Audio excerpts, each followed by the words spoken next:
땅에 오셨다는 것의 의미가 무엇인가? 우리가 이때까지 그런 크리스마스 날 제가 이제 이런 예수님의 오심에 대해서 말씀 교제하지 않은 것은 예수님이 오신 것은 분명하지만 그 날짜에 대해서는 성경에서 어떠한 암시도 없습니다. 그런데 지금 우리가 이제 12월 25일을 성탄절로 이제 전 세계적으로 또 뭐 기독교나 또 이 천주교에서 그렇게 행사를 하고 있는데 이날은 원래 뭐 태양신을 모시는 그런 날이었다고 이제 우리가 알고 있습니다. 그래서 이제 우리는 이제 성탄절을 이제 특별한 날을 정해서 기념하지는 않지만 예수님이 오셨다는 것은 분명합니다. 그리고 그럼 예수님이 오신 것에 대해서 우리가 다 알고 있다고 생각하지만 좀 더 우리가 이제까지 몰랐던 부분이 또 있는지 한번 체크해 보는 시간이 되면 좋겠습니다. 말씀은 이제 누가복음 1장입니다. 누가복음 1장 26절부터 38절까지인데 조금 길지만 한 목소리로 같이 읽고 교제하겠습니다. 누가복음 1장 26절부터 38절까지 마이크 잡고 좀 읽어주세요.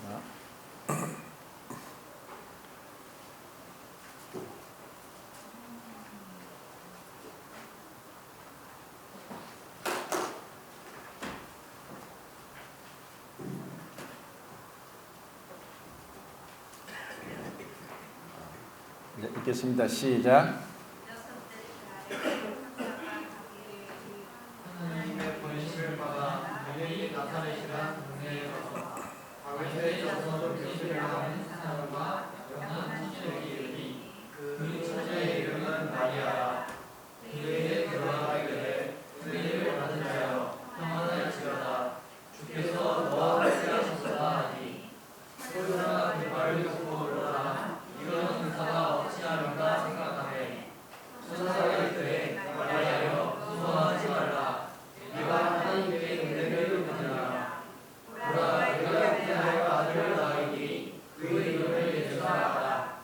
그가 큰 자가 되고 지극히 높으신 이의 하나님이라 일컬어질 것이요 주 하나님께서 그 조상 다윗의 왕위를 그에게 주시리니 영원히 야곱의 집을 왕으로 다스리실 것이며 그 나라가 무궁하리라.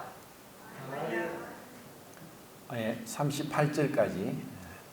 마리아가 천사에게 말하되 나는 남자를 알지 못하니 어찌 일이 있을 수 있을까.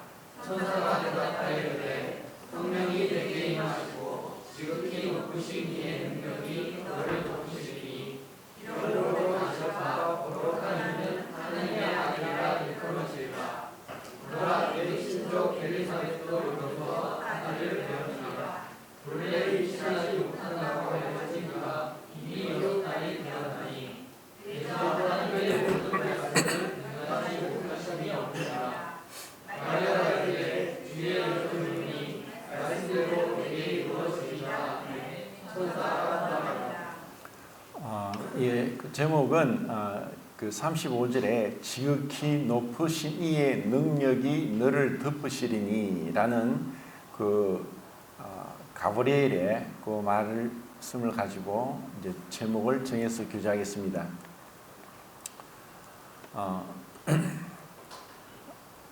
그 천사는 그 수가 그 계시록은 만만이요 천천이다라고 해서 그 이제 헬라적 표현으로 그 만만이요 천천이다는 사실 굉장히 많은 만 곱하기 만 곱하기 천 곱하기 천 뭐 이 정도로 헤아릴 수 없이 많은 그 천사들을 하나님이 창조하셨습니다. 그런데 그 천사들의 이제 계급도 이제 나오는데 두 계급이 나옵니다. 그런데 그 신약 성경에는 뭐 정사와 권세와 능력과 뭐 이렇게 하는 이러한 구절을 에베소서에 있는 말씀을 가지고 그것도 계급이라고 하는데 이제 그 명칭으로 나오는 것은 스랍과 그룹 두 계급이 있습니다. 이것은 이제 다 복수형인데 케루빔, 세라핌이라고 해서 다 복수형으로 굉장히 많은 천사들이 있습니다. 그리고 그 이름이 나오는 것은 이제 가브리엘이 있고 또 미가엘이 있습니다. 그래서 가브리엘은 이제 기쁜 소식을 전하는 그런 역할을 하는 천사장이고, 또 미가엘은 이제 군대 장관으로 역할을 하는 이제 천사장입니다. 근데 지금 가브리엘이 지금 어디에 왔냐 하면은 이제 6개월 전에는 예루살렘에서 그 성전에서 그 제사장 직무를 담당하는 사가랴에게 임했습니다. 그리고 그 세례 요한이 태어날 것에 대해서, 그리고 그 사가랴와 엘리사벳은 나이가 많았다고 했는데 그 나이가 몇인지는 나오지 않지만 이미 출산할 나이는 이미 지난 그런 나이라고 이제 볼 수 있습니다. 근데 가브리엘이 와서 이제 아이를 낳을 것이다라고 했습니다. 그때 사가랴가 그걸 믿질 못했어요. 그것으로 인해서 사가랴는 세례 요한이 태어나기까지 벙어리가 됩니다. 그리고 이제 그 벙어리 된 그 가운데 있다가 이제 아이를 출산하고 이름을 짓는데 이름을 어떻게 짓냐고 하니까 이제 엘리사벳은 이제 요한이라고 하니까 주위 사람들이 너희 조상들 중에 요한이라는 이름이 없는데 왜 요한이라 하느냐라고 했을 때 이제 사가랴에게 그 서판을 갖다 주면서 말을 못할, 그러니까 믿지 못함으로 인해서 잠시 동안의 어떤 징계의 벌로서 사가랴가 이제 벙어리가 되어버렸죠. 그러니까 말을 못하니까 이제 서판에다가 이름을 적는데 요한이라고 적었습니다. 그러자 그의 말 못하는 그 벌이 풀리고 다시 말을 하게 되는 거죠. 이렇게 해서 세례 요한이 출생을 하는 겁니다. 그런데 이제 세례 요한과 엘리사벳은 이제 이전 사촌 관계인 것 같은데, 그 가브리엘이 이제 6개월 뒤에 나사렛에 있는 마리아에게 왔습니다. 근데 그 나사렛이란 동네는 예루살렘에서 한 100km 정도 떨어진 이제 시골 지역인데, 요한복음 1장 46절을 보면은 그 나사렛을 향해서 나다니엘이 그런 얘기를 합니다. 나사렛에서 무슨 선한 것이 날 수 있겠느냐? 이것은 나사렛이란 동네는 완전히 이제 시골로서, 그 당시에서도 정말 시골로서 별로 주목받을 만한 것도 없고 또 어떤 인물도 없고 그런 완전히 그런 시골 한 구석이라고 볼 수 있습니다.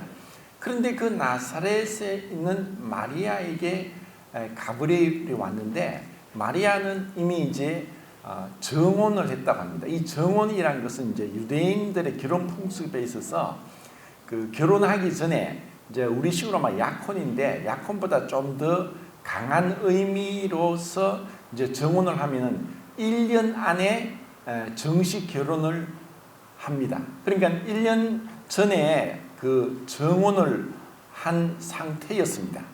그런데 그런 이제 상태에서 이 가브리엘이 이제 마리아에게 온 거죠. 그리고 이제 은혜를 받은 자여 하고 이제 대화가 이제 3번에 걸쳐서 이제 가브리엘과 마리아의 대화가 이어지고 있습니다. 근데 여기서 놀랍게 그 가브리엘은 이 마리아에게 이제 아들을 낳을 것이다라는 그 이제 수태고지를 하는 거죠.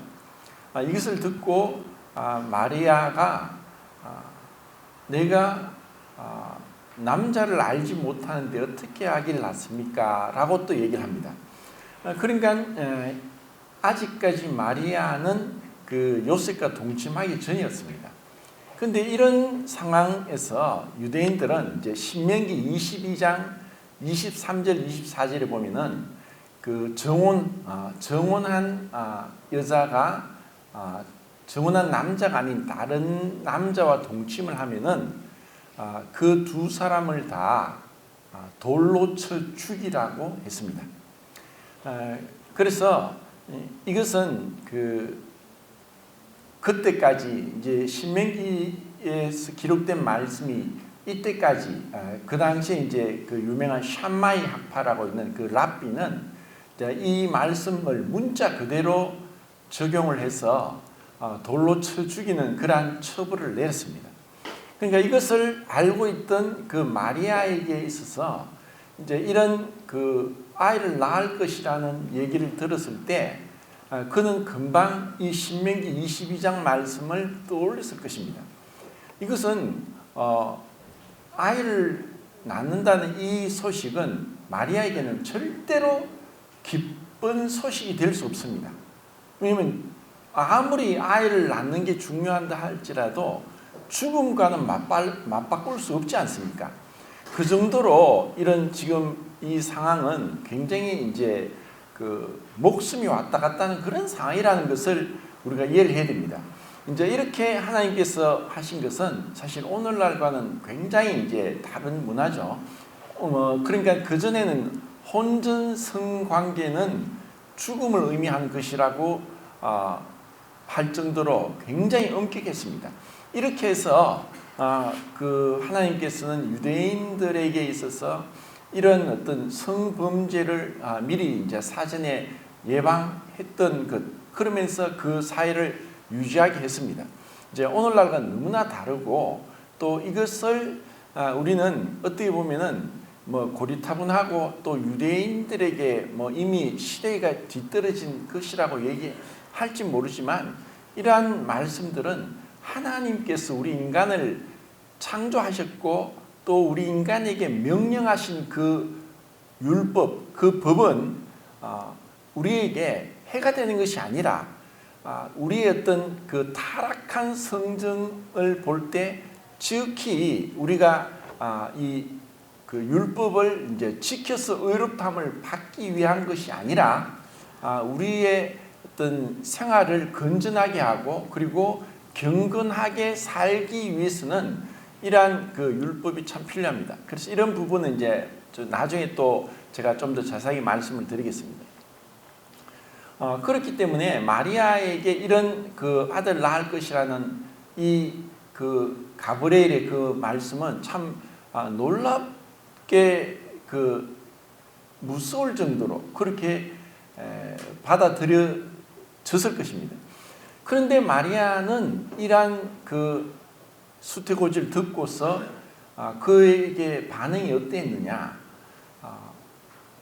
주의 계집종원이 주의 말씀대로 내게 이루어질 것입니다 라고 순종하는 자세를 보였다는 것입니다. 이것은 지극히 정말 우리에게 놀랍게 여기집니다. 그리고 그 마리아에게 이런 그 소식이 전해진 것을 볼 때 주님께서 그 우리 인간의 생각과는 얼마나 다른가를 볼 수 있고 흔히 이제 우리가 한두 번은 많이 보셨겠지만 예수님의 어떤 초상화라고 해서 좀 금발 머리에 긴 머리에 이제 그런 어떤 서구식의 그 이목구비가 뚜렷한 그런 모습의 예수님의 그 초상화를 본 적이 있을 겁니다. 그런데 예수님은 전혀 그렇게 멋지게 생겼다고 볼 수 없습니다. 왜냐하면 말씀에 분명히 나오기 때문에 이사야서 53장 이제 2절 3절에 보시면은 보기에 흠모할 만한 아름다운 것도 없다. 그리고 사람들에게 보기 싫은 바 되어서 마치 얼굴을 돌림과 같이 우리가 보기에 아름다운 것이 없었다라는 그러한 이제 말씀을 하고 있습니다. 그러니까 그 예수님이 우리 인간을 만드셨기 때문에 보는 눈이 있고 또 판단하는 그런 어떤 이성이 있고 그리고 예쁜 것과 아름다운 것과 멋진 것과 보기 좋은 것을 다 하나님께서 정하시고 우리에게 그런 부여하신 기능들인데 그런데 예수님이 오실 때 정말 멋지게 화려하게 그리고 이목구비가 뚜렷하게 진짜 잘생겼다 정말 멋지다 할 정도의 외모를 가지고 오셨을까? 우리 사람들은 뭐 같은 값이면 다웅치마를 하고 보기 좋은 것을 따지고, 그리고 아무래도 뭐 예쁜 얼굴을 가지면은 더 빨리 이제 뭐 그 결혼도 할 수 있고 좋은 여러 가지 이제 이득이 많습니다. 그리고 뭐 야곱도 사실 그 레아보다는 라헬을 더 좋아했고, 그렇게 했던 것을 보면은 사람이란 뭐 동서고금을 막론하고 이러한 것은 똑같다고 생각합니다. 그런데 마리아는 시골 촌 색시였습니다. 그리고 뭐 그렇게 예쁘다는 그런 표현은 없습니다. 뭐 사라 같은 경우는 정말 이제 그 예쁘다고 하고 라헬도 그렇게 얘기를 했지만 마리아의 외모에 대해서는 일절 어떠한 말씀도 없습니다. 그렇기 때문에 마리아가 정말 뭐 예쁘다고 그리고 아름다운 용모를 가졌다고는 볼 수 없습니다. 그러면은 왜 하나님께서 그 많고 많은 사람들 중에 좀 더 어떻게 보면은 좀 키도 크고 또 피부도 좀 더 뽀얗고 그리고 눈도 크고 또 코도 또 하고 뭐 이런 식으로 좀 예쁜 미녀인 그 여자를 택할 수 있는 권리가 그분에게 있습니다. 왜냐하면 그분은 모든 것을 행하실 수 있고 모든 것을 그분의 주권대로 임의대로 행할 수 있는 주권자 하나님이시기 때문에 어떤 상황에서든지 그분이 원하는 대로 하실 수 있습니다.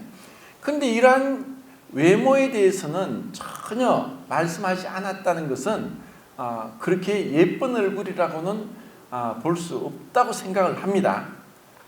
그것은 이제 이사야서 말씀을 가지고 이제 그렇게 이제 추측을 하게 되죠. 그런데 왜 하나님께서 그 나사렛 마리아에게서 오셨는가?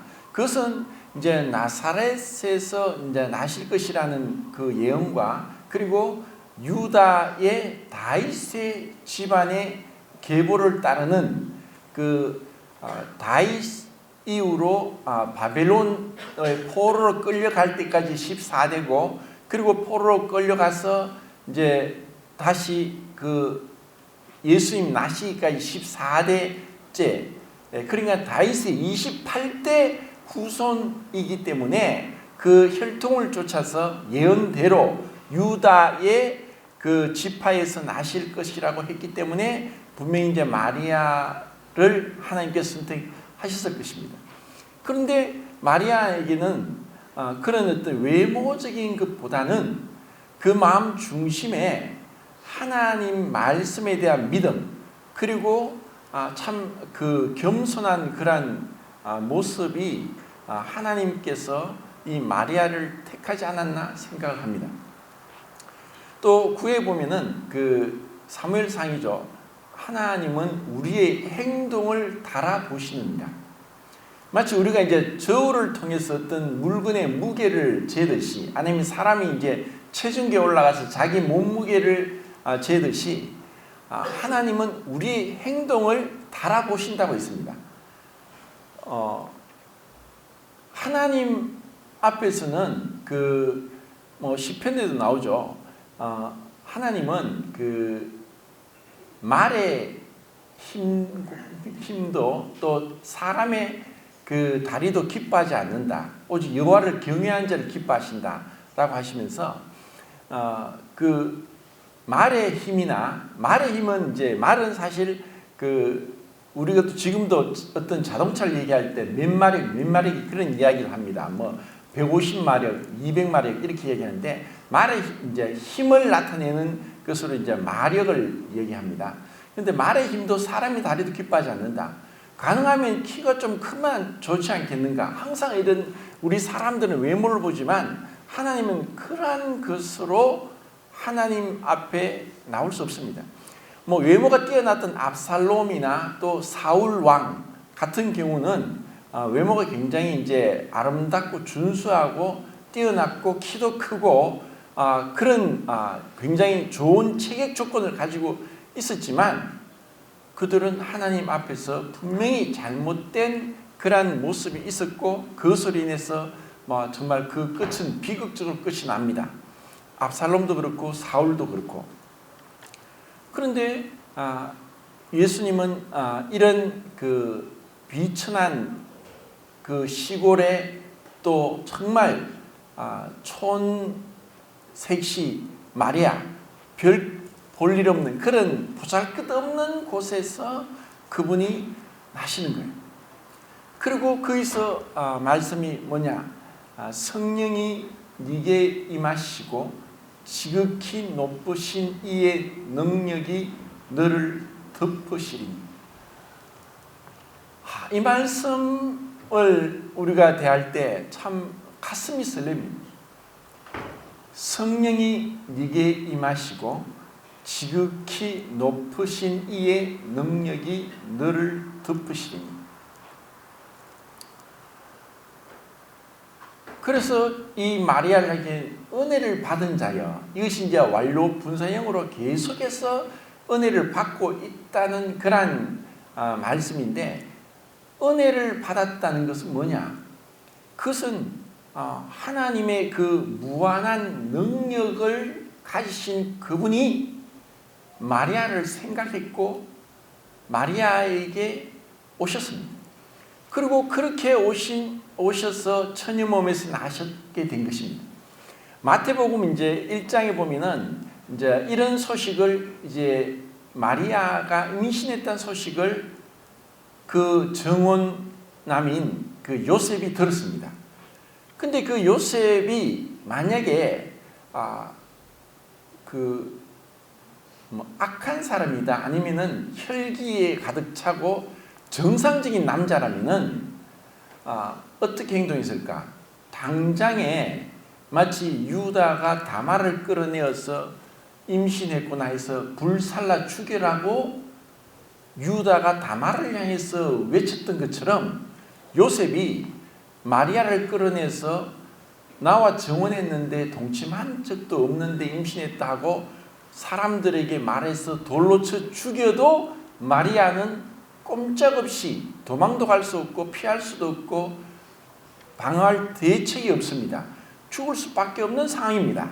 그런데 요셉은 어떻게 했느냐? 그 소식을 듣고 이것을 소문내지 않고 조용히 그냥 없던 일로 파혼을 하려고 생각을 하고 있었습니다. 그냥 생각을 하고 있었죠. 그때 다시 가브리엘이 와서 하나님 성령으로 인해서 잉태되었다고 하면서 그대로 이제 파혼하지 않고 이 정혼한 것을 지키도록 한 것을 이제 마태복음에서 볼 수 있습니다. 그래서 이런 내막 가운데 예수님께서 마리아 몸에서 이제 10개월을 있다가 이제 출산을 하게 됩니다. 그러면 우리는 여기서 이제 우리가 정말 짚고 넘어갈 중요한 부분이 있는데, 예수님은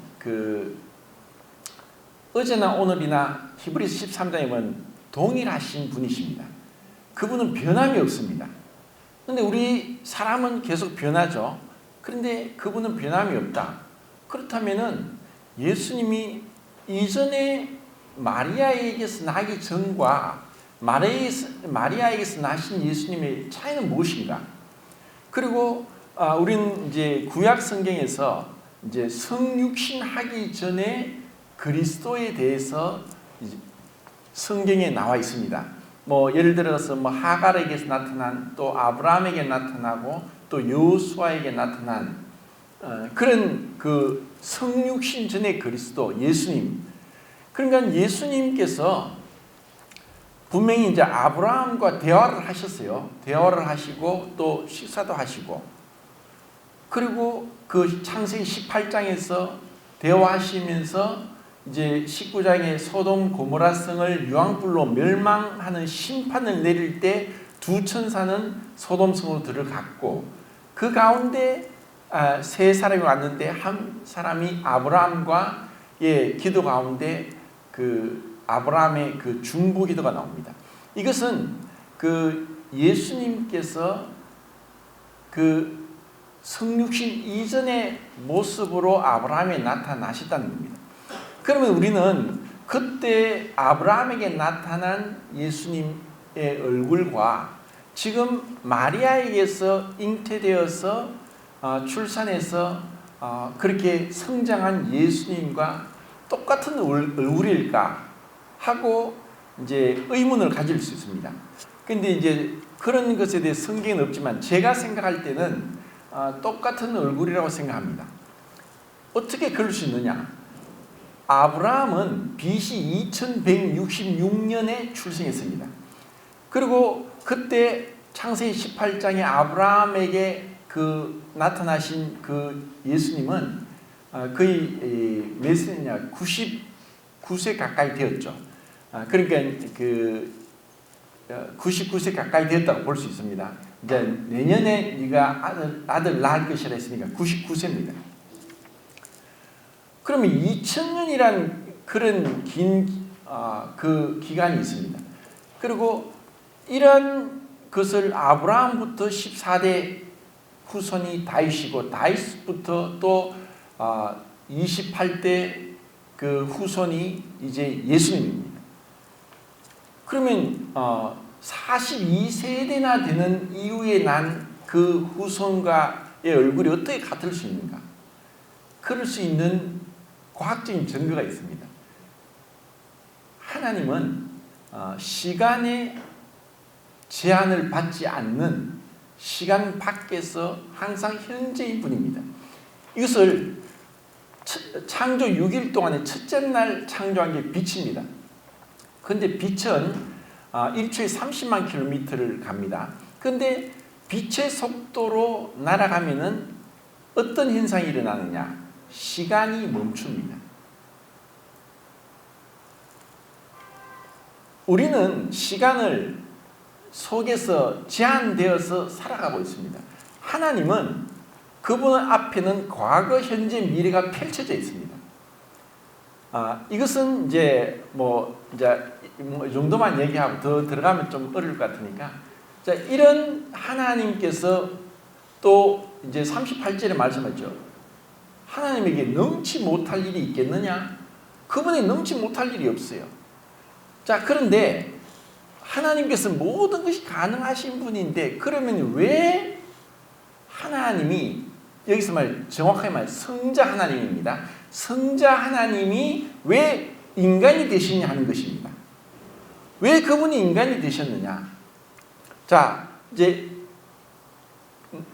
낳을 바 이름을 예수라 하라. 그 예수란 이름을 이미 낳기 전에 이름을 주십니다. 근데 그 예수는 이제 그 원래 헬라어 말하면 예수아라고 하고 히브리어로는 예호수아입니다. 그러니까 모세의 종이었던 여호수아와 이름이 똑같습니다. 여호와는 구원이다 이 뜻인데, 저의 백성을 저희 죄에서 구원할 자이십니다. 결국 예수란 이름은 구원자, 구원하시는 분이란 뜻입니다. 그 예수란 이름을 주시고, 그리고 임마누엘이라 하리라. 이것은 하나님이 우리와 함께 하신다. 하나님이 우리와 함께 하신다는 그 이름을 이사야서 7장 14절에 그 예언이 그대로 성취된 것입니다. 그러면은 좀 더 정확하게 말해서 이제 예수님은 이제 하나님이 우리와 함께 하시기 위해서 오신 분이신데, 그러면 예수님 자체는 그분이 하나님이십니까? 아니면 인간입니까? 아니면 반은 하나님이고 반은 인간입니까?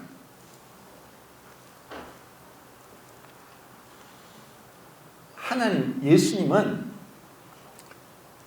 완전한 하나님이시고 또 완전한 사람이다 라는 것이 예수님에 대한 기독교의 교리입니다. 이것을 한 인격 안에 두 본성으로 존재한다라고 얘기합니다.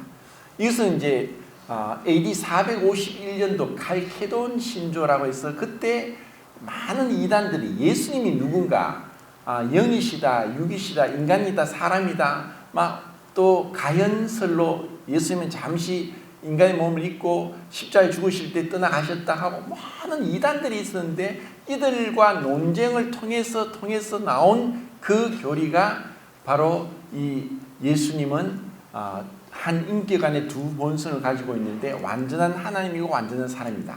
그리고 골로새서 2장 9절에도 그렇게 표현했습니다. 신성의 모든 충만이 육체로 거하신다. 그 예수님은 성자 하나님이 인간이 되셨다는 그 말씀은 어떤 의미에서는 빌립보서 2장에 있는 말씀처럼 하나님과 동등됨을 취할 것을 여기지 아니하시고 자기를 비어 종의 형체를 가져 사람의 모양으로 나타나셨음에 곧 죽기까지 복종하셨으니 십자가에 죽으심이라. 하나님과 동등됨을 취할 것을 여기지 않았다는 것은 성육신하기 전에 예수님은 영이신 하나님이십니다. 성부 하나님, 성자 하나님, 성령 하나님 동일하게 영으로 존재했던 영이신 하나님이셨는데, 성육신 하신 그때부터 예수님은 육체를 가지게 됐습니다. 그래서 성육신의 진정한 의미는 하나님이 우리와 함께 하셨다는 의미보다 더 깊이 하나님이 인간이 되셨다는 것입니다. 그런데 하나님이 인간이 되셨음에도 불구하고 하나님의 신성을 그대로 가지고 계신 분입니다. 그러면서 인간의 육체의 모든 그 성정을 그대로 가지고 계시면서 출생하게 된 분이 예수님입니다. 이것은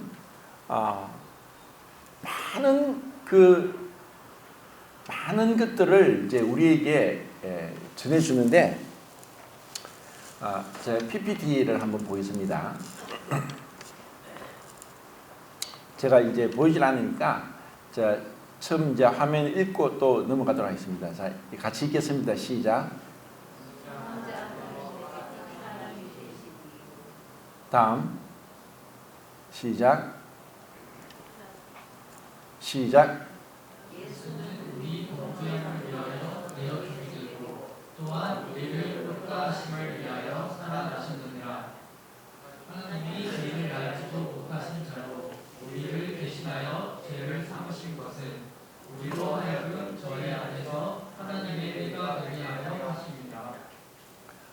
거기 내가 그 자료 준 거 보면 1번이라고 하는 그 글자는 기록 안 했나? 있어요? 자, 1번. 자, 1번 읽겠습니다. 시작. 하나님의 의로우신 율법을 범한 우리의 죄를 위한 희생제물이 되셔서 죄사함을 주시려고.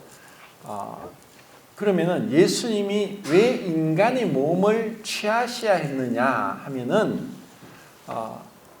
하나님의 그 율법은 우리가 생각할 때 의롭다함을 얻게 하기 위해서는 율법은 무익합니다. 전혀 우리를 어렵게 할 수 없는, 오히려 율법은 죄를 깨닫게 하는 것이지만 율법은 하나님의 도덕적인 기준을 제시하고 있습니다. 율법은 하나님의 법입니다.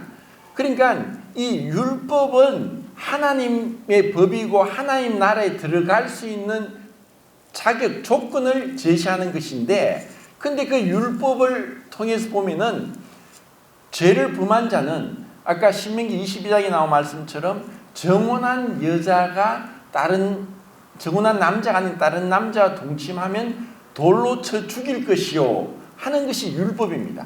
그러면 그 율법은 이것은 타협을 할 수 없습니다.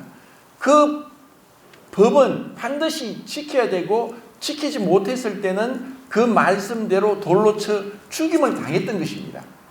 그러니까 이런 우리 인간은 하나님 앞에서 그 아담 이후로, 아담은 어떤 죄를 범했느냐? 딱 한 가지 죄를 범했습니다. 그 한 가지 죄를 범한 것으로 에덴 동산에 쫓겨났고 죽음이 왔습니다.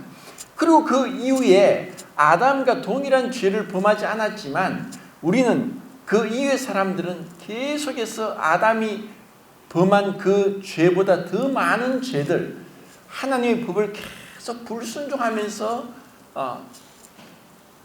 죄 가운데 살고 있습니다.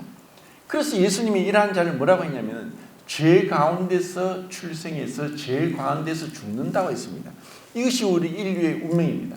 이것은 아무도 벗어날 수 없습니다. 이 죄 가운데 출생해서 죄 가운데 죽는 것이 우리 인생입니다.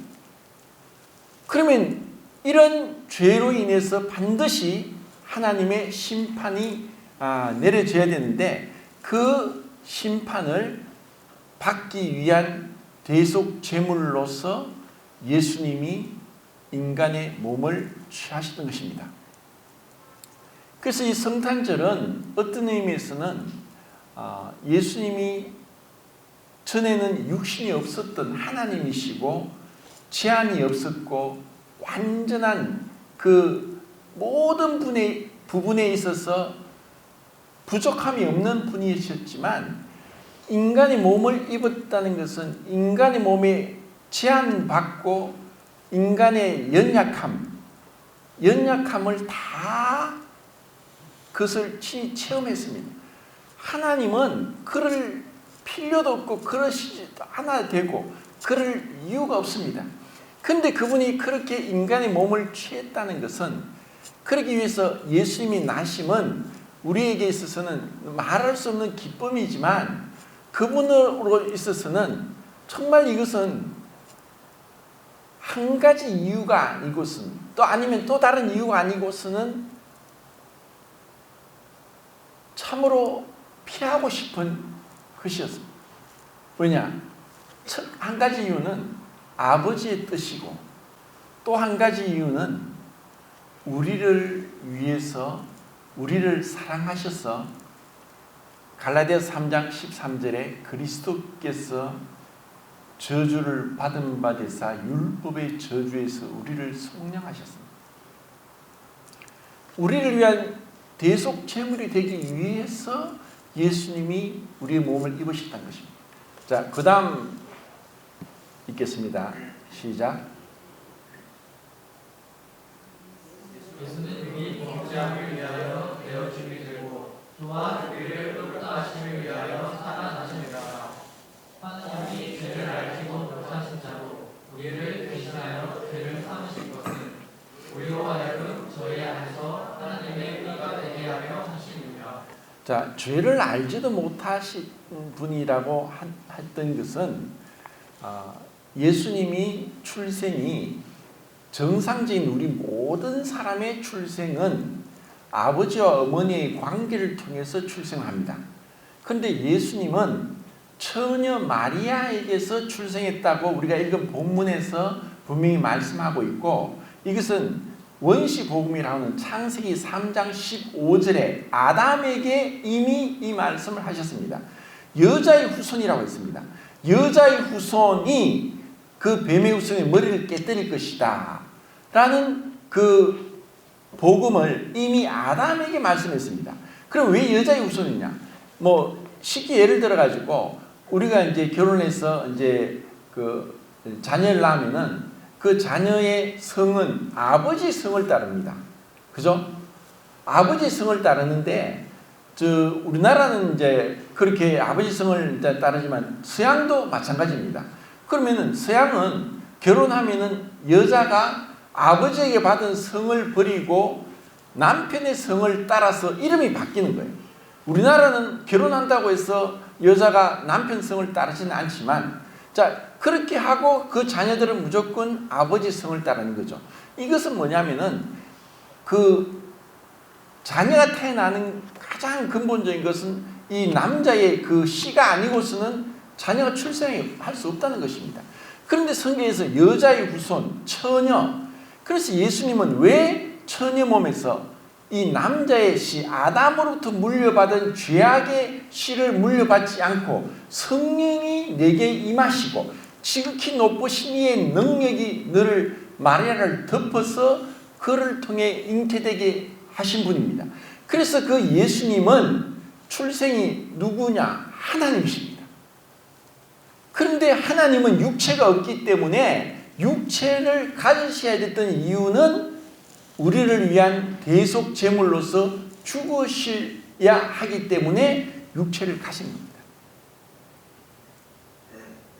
이것은 우리에게는 말할 수 없는 은혜지만 예수님한테는 사실 우리 인간적으로 생각하더라도 인간적으로 비유도 맞지도 않지만 내가 집에 키우는 개가 너무너무 좋아서 내가 사람을 포기하고 개가 되겠다. 이거는 미친 겁니다.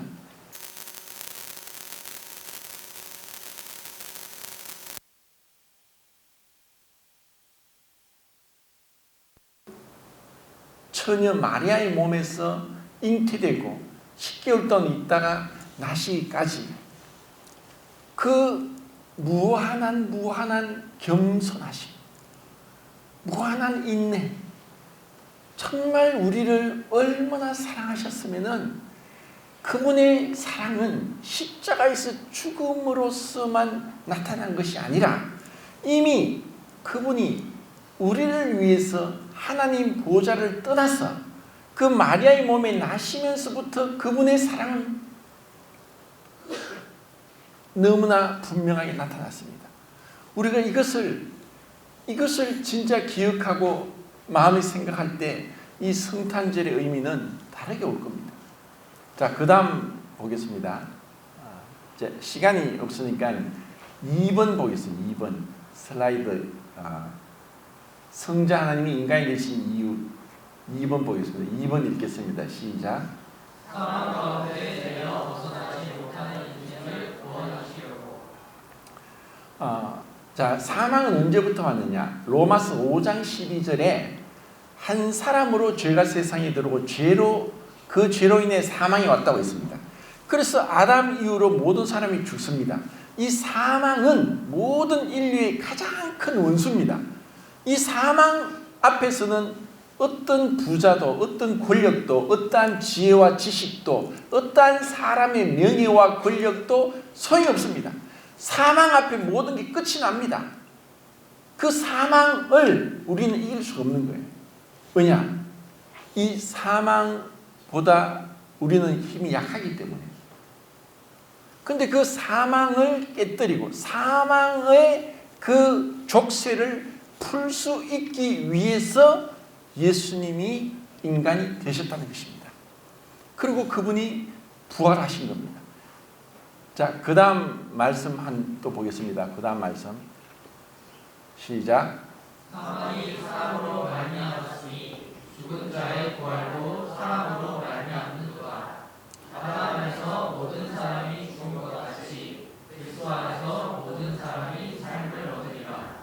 자, 예수님이 오신 것은 이 사망 안에서 모든 사람이 죽었고 그 안에서 벗어날 수 없었는데 예수님이 사망이 사람으로 말미암았은즉 부활도 사람으로 말미암는도다. 이 사망을 깨뜨릴 수 있는 능력은 오로지 하나님이셔야만 가능했던 것입니다.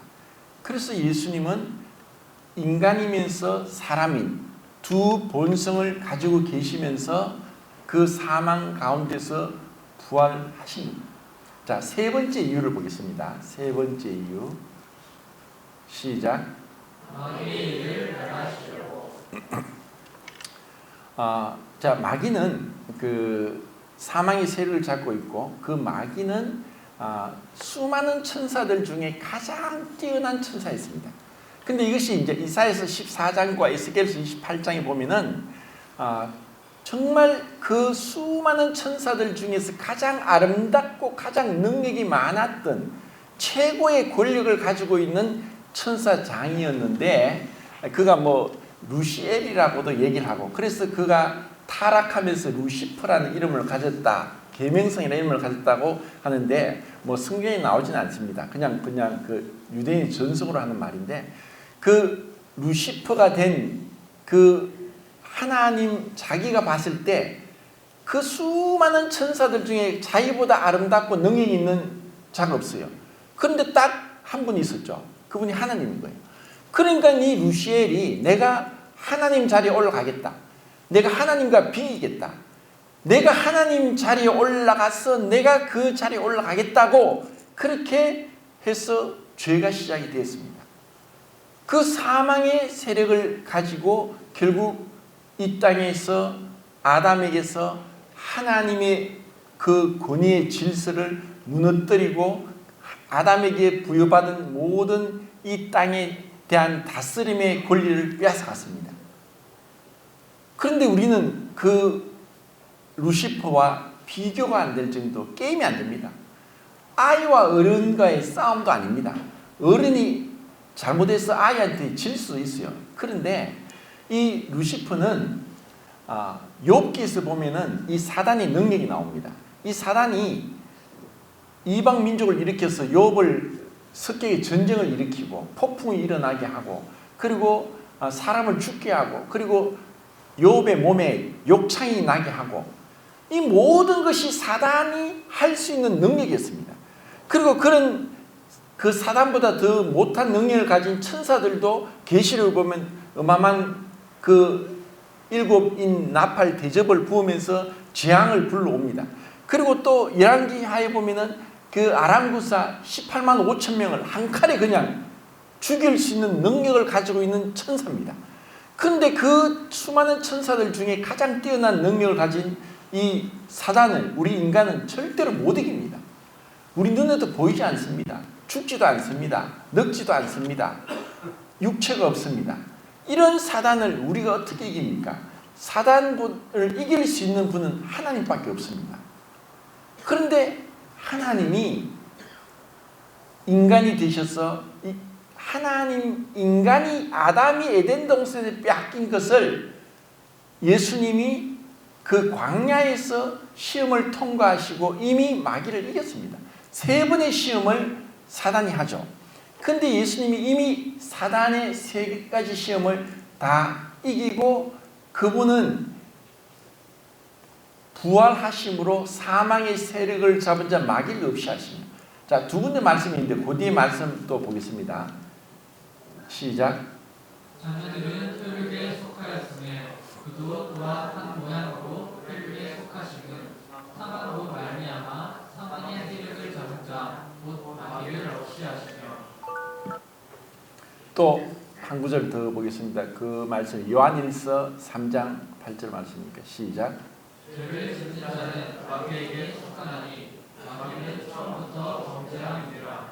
하나님의 아들이 나타난 것은 마귀의 일을 멸하려 하심이니라. 사망의 세력을 잡은 마귀를 없이 하셨다는 것은 부활을 통해서 그분이 사단보다 능력이 강한 분이라는 것을 나타내셨고 그리고 지금도 마귀는 머리가 깨뜨려졌지만 여전히 우리를 시험하고 유혹하고 있습니다. 얼마 전에 그 중국에서 한 요리사가 그 뱀탕을 만들면서 코브라의 목을 칼로 치고 그리고 그 뱀을 요리하다가 뱀 머리가 옆에 떨어진 것을 손으로 잡아서 쓰레기통에 던지는데 그 머리가 잘린 뱀이 요리사의 손을 물었습니다. 그래서 쓰러지고 구급차가 오기 전에 이미 죽었습니다. 자, 뱀의 머리가 잘렸다. 머리를 깨뜨렸다. 이미 창세기 3장 15절에 말씀하셨는데 사망의 세력을 잡은 이 마귀를 깨뜨리고 부활하심으로 그분은 이미 마귀의 세력을 깨뜨렸는데 지금도 그는 굴복하지 않고 여전히 사람을 속이고 있습니다. 이것이 죄의 권세로부터 우리를 계속해서 구원하기 위해서 그분은 지금도 우리와 계십니다. 자, 이 3번째입니다. 자, 4번째 읽겠습니다. 시작. 하나님의 자녀가 되는 믿음의 길을 여시기 위해. 예수님이 오심으로 그 이름을 믿음으로 바로 믿음으로 거듭날 수 있는 길을 여시게 된 것입니다. 5번째. 시작. 5번째. 시작.